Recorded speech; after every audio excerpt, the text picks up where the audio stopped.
la une de cette édition, le Front patriotique pour le renouveau appelle à un remaniement ministériel. Selon les leaders du parti, seul un gouvernement de combattants et de personnes capables peuvent sauver le Burkina. Ces propos sont recueillis au cours d'une conférence de presse animée par les leaders du FPR, une conférence au cours de laquelle ils ont livré leur lecture de la situation nationale. Également dans cette édition, la validation du rapport national volontaire sur la mise en œuvre des objectifs du développement durable ONDD, un référentiel de développement mis en œuvre au Burkina depuis 2016. Les acteurs des cascades du sud-ouest et des hauts bassins qui s'activent pour l'atteinte de ces objectifs se sont rencontrés à Bobo-Dioulasso pour échanger autour de ce rapport. Voilà qui fait le sommaire de cette édition de 19h. Madame, Monsieur, bonsoir. La situation nationale vue et analysée par le FPR, le Front patriotique pour le renouveau, les leaders du parti décrivent un pays à la croisée des chemins avec la montée de l'insécurité et de la fronde sociale. Ils proposent alors un remaniement ministériel pour le sortir de l'ornière. C'était au cours d'une conférence de presse à laquelle ont assisté Roger Bebamba et Moumouni Soubega. Le FPR, le Front patriotique pour le renouveau, dit être inquiet de la situation nationale. Face à la presse, le président de ce parti de l'opposition cite comme preuve les attaques des lieux de culte, les enlèvements de personnes, la fermeture des écoles dans certaines régions et la fronde sociale. Comme solution, le président du FPR propose un nouveau remaniement ministériel. Dans l'analyse profonde de ce gouvernement, de sa composition et de son opérationnalisation, nous nous rendons compte qu'il ressemble beaucoup plus à un gouvernement en période de vache grasse. Mais nous sommes en période où on a véritablement besoin d'un gouvernement de combat qui est sur le terrain à mesure de défendre les Burkinabés. Nous ne sentons pas cela de ce gouvernement. Nous souhaitons un gouvernement resserré qui tienne compte des réalités réelles. Sur la question du dialogue politique, le FPR dit être partant, mais avec des conditions. Que ce dialogue ait lieu et qu'on demande au FPR de participer, nous allons participer sereinement et dans la sincérité. Si le FPR ne doit pas participer, et également on se rend compte que les conclusions du dialogue ne profitent pas au peuple burkinabé, nous allons dire également ce que nous en pensons. Et engager également, voilà, les méthodes de lutte démocratique que la Constitution nous autorise. À la question de savoir si le FPR a déjà son candidat pour la présidentielle de 2020, le président estime que la course à l'élection présidentielle n'est pas une question prioritaire. Pour le docteur Aristide Ouedraogo, c'est la paix et la stabilité du pays qui le préoccupent d'abord. À Bobo-Dioulasso, ce 14 mai, les acteurs de la mise en œuvre des ODD des régions des Cascades, du sud-ouest et des hauts bassins ont validé le rapport national volontaire sur les objectifs de développement durable. Un rapport qui sera présenté au forum politique de haut niveau du Conseil économique et social des Nations Unies. Qu'est-ce que cela implique effectivement? Élément de réponse dans ce reportage de Lamine Karantao et Rachid Sawadgo. C'est une rencontre d'échange et de validation du rapport national volontaire sur la mise en œuvre des objectifs de développement durable, ODD, des acteurs concernés des régions des Cascades, du sud-ouest et des hauts bassins. L'atelier se veut un cadre d'élaboration d'une feuille de route commune. C'est un processus participatif que nous avons adopté depuis le démarrage de l'élaboration du rapport. Donc, il est évident que si le niveau régional ne se retrouve pas dedans, l'appropriation nationale telle que souhaitée d'ailleurs par les Nations Unies ne se fera pas du tout sentir.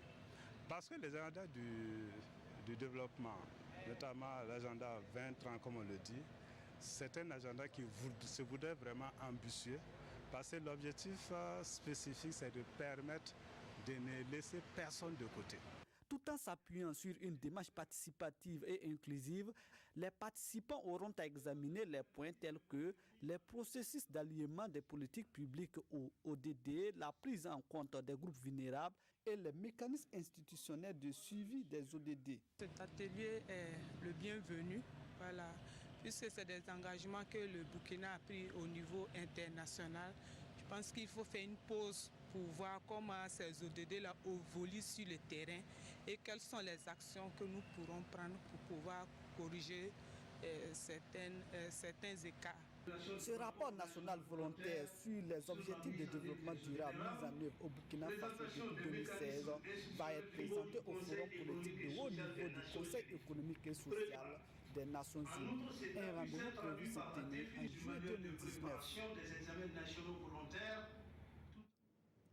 L'insécurité qui sévit dans certaines localités du pays impacte négativement l'économie. Dans le marché à bétail de Fadangourma, par exemple, les prix du taureau et du bélier sont en baisse, ce qui n'est pas sans conséquence sur la vie de ceux qui dépendent de l'élevage. Mathias Ninkiema, Pomano Lompo et Ibrahim Sanou ont fait le constat sur place à Fadangourma. Suivez le reportage. Vraiment, actuellement, le marché s'est cassé complètement. Nous-mêmes, on se cherche maintenant. Isiaka Sissé est vendeur de bœufs au marché à bétail de Fadangourma depuis plusieurs années. À cause de l'insécurité que la région vit actuellement, son activité de commerce va au ralenti. Si tu peux venir ici avoir des fois 20 têtes, 25 têtes, 30 têtes, tu te retrouves aujourd'hui avec 5 têtes. 5 têtes là, tu vas retourner à la maison, madame va dire que mon mari est venu. L'argent de condiment. Tu enlèves 1000 francs, tu la donnes, elle dit que ce n'est pas possible. Mais comment vous voulez qu'on s'en sorte, on va s'en sortir comme ça? C'est pas possible. La situation sécuritaire délétère met en mal l'économie du marché. Sur le terrain, les constats n'est guère reluisants. En témoignent ces enclos à moitié vides. Tu peux gagner ça là. 70 000, 75 000, tu vas vendre au moins 100 000 ou bien 80 000, tu gagnes au moins un peu de tu vends matin. Ici, midi, là, allez là, on va vendre avant, jusqu'à on va prier, venir vendre. Mais aujourd'hui, là, on va marcher là, on va quitter ici 11 heures. Je suis venu pour vendre ma chèvre. On me propose 30 000 francs. Or, je l'ai acheté à 37 500. Vraiment, les prix ont chuté. Je repars avec ma chèvre. Ces points de vente de bétail deviennent de plus en plus inaccessibles aux acheteurs des pays voisins à cause de l'insécurité. Les acheteurs ont des inquiétudes, ils ne viennent plus. Ce sont les bouchers de Ouaga, vous voyez les camions sont garés là, ce sont des Ouaga seulement qui viennent faire nos marchés. Sinon on n'a plus des extérieurs qui viennent faire le marché. Les recettes ont baissé, même à notre niveau, à la mairie, les recettes qu'on gagnait, on n'arrive plus à la voir. Donc ça fait qu'on a senti réellement quand même que tout a... Bon, ça n'a pas donné. Poumon économique de la région de l'Est, ce marché fait partie des plus grands marchés à bétail de la région et même du Burkina.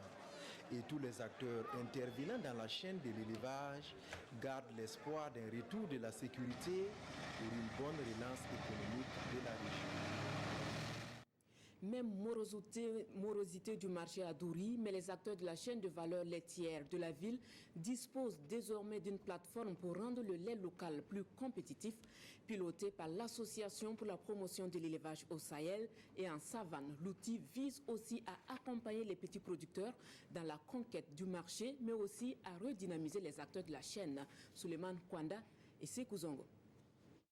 L'Association pour la promotion de l'élevage au Sahel et en savane APES et le projet 3 frontières mettent en place une plateforme d'innovation lait au profit des acteurs de la chaîne de la filière lait. Quatrième du genre, cette plateforme vise à appuyer le développement socio-économique et à renforcer la cohésion sociale dans les territoires transfrontaliers. C'est un espace d'échange, de réflexion, de diagnostic, de proposition de solutions, d'application des innovations et de mesure des impacts de toutes les innovations dans tout ce qui concerne le lait. Il y a les producteurs, il y a les collecteurs, il y a les transformateurs, il y a les distributeurs, il y a les vendeurs d'aliments bétail, les équipementiers, tous les acteurs qui peuvent être importants pour accompagner la chaîne de valeur laitière. À travers cette plateforme d'innovation, le renforcement des capacités et l'accompagnement des acteurs seront les principaux axes.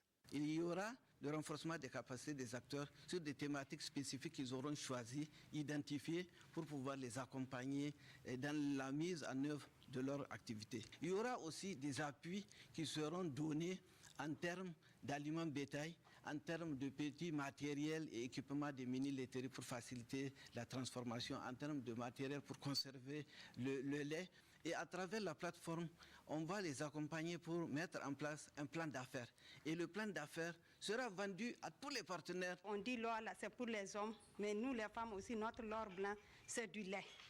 Donc, on remercie beaucoup les gens qui ont pensé de placer la plateforme dans la région du Sahel. L'initiative de la plateforme d'innovation au profit de la filière lait développée par APES place les producteurs au cœur de la recherche et de la production pour un secteur lait plus rayonnant.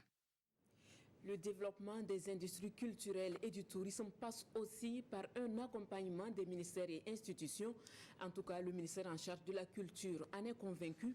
Le département était à Bobo-Dioulasso ce 14 mai pour un atelier de planification du programme d'appui aux industries créatives et à la gouvernance de la culture.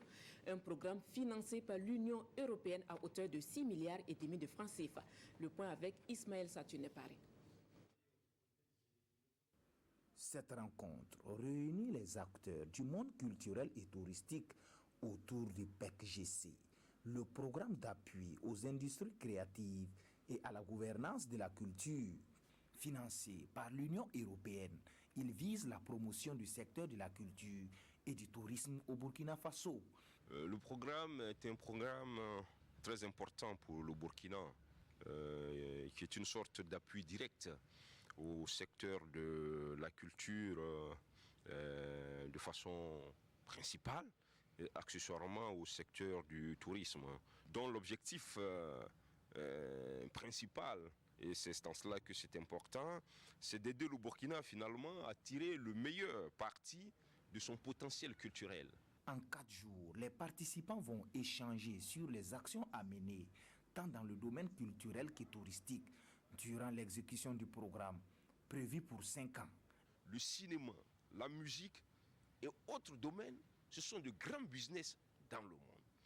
Et le potentiel que nous avons, nous devons mettre des mécanismes, nous devons mettre des outils pour que le Burkina en tire le plus grand profit. C'est comme cela que nos artistes qui interviennent dans ce secteur vont tirer le meilleur profit aussi pour eux-mêmes, mais c'est comme cela aussi que nous allons susciter des vocations. L'Union européenne apporte ce fonds dans un seul but, c'est de contribuer au développement du Burkina Faso. Rien d'autre, et on va essayer de le faire à travers la bonne planification d'un programme d'appui à la structuration des secteurs de la culture qui mérite d'être développé. Les résultats attendus du PEC-GC sont entre autres la mise en valeur des potentialités culturelles et touristiques, l'accès des acteurs, des filières culturelles, des arts de la scène au financement pour développer leurs activités. Du foot, dans cette édition, l'école Germain Nadal de Dano est sacrée vainqueur de la 8e édition de la Coupe de l'Avenir de l'évêque de Djebougou. Cette école a battu le 11 mai dernier à Dano l'école primaire Saint-Pierre-Saint-Paul de Djebougou par un score de 1-0. Le résumé du match avec Elvis Tuina et Abouaka Traoré. L'unique but de cette finale a été marqué par l'école primaire Germain Nadal de Dano en vert dès la 3e minute de jeu. Sur sa première incursion dans la défense de l'école primaire Saint-Pierre-Saint-Paul de Djebougou en bleu, Germain Nadal obtient un pénalty suite à une faute de main. Le tireur ne tremble pas. Il met la balle hors de portée du portier des Bleus. 1-0. Tout le reste du match, Saint-Pierre-Saint-Paul de Djebougou essaie de recoller au score mais manque de réalisme devant le but. Illustration à la 18e minute de jeu, ce coup franc relâché par le gardien des Verts est une offrande refusée par l'attaquant de Saint-Pierre-Saint-Paul. À la seconde période, les Bleus ont cru revenir au score sur cette balle arrêtée, mais l'arbitre siffle une faute sur le portier des Verts. 1-0, c'est le score final de cette rencontre. Germain Nadal de Dano remporte pour la 2e fois la Coupe de l'Espoir de l'évêque de Djebougou, qui oppose les écoles catholiques du diocèse de cette localité. Le match a captivé le public. Eh bien, parce que c'est nos enfants, on les aime et on les voit s'engager, se donner. Et je pense que de ce point de vue, le football demande encore à être affermé, les jeunes demandent à être formés sur le plan technique. Et nous n'avons pas d'encadreur technique dans la région. J'espère que ça viendra sans tarder. Le niveau de combativité des 22 acteurs a aussi séduit les parrains, de même que le patron du football burkinabé.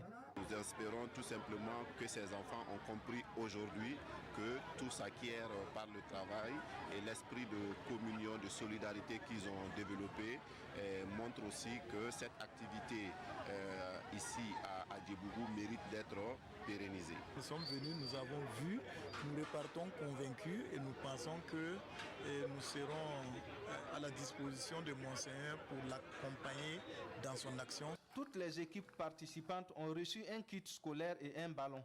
L'école primaire Saint-Jean l'Évangéliste de Pariago, classée 3e, obtient en plus un jeu de maillot et 25 000 francs CFA. Saint-Pierre-Saint-Paul de Djiebougou, finaliste malheureuse, se console avec un jeu de maillot et 50 000 francs CFA.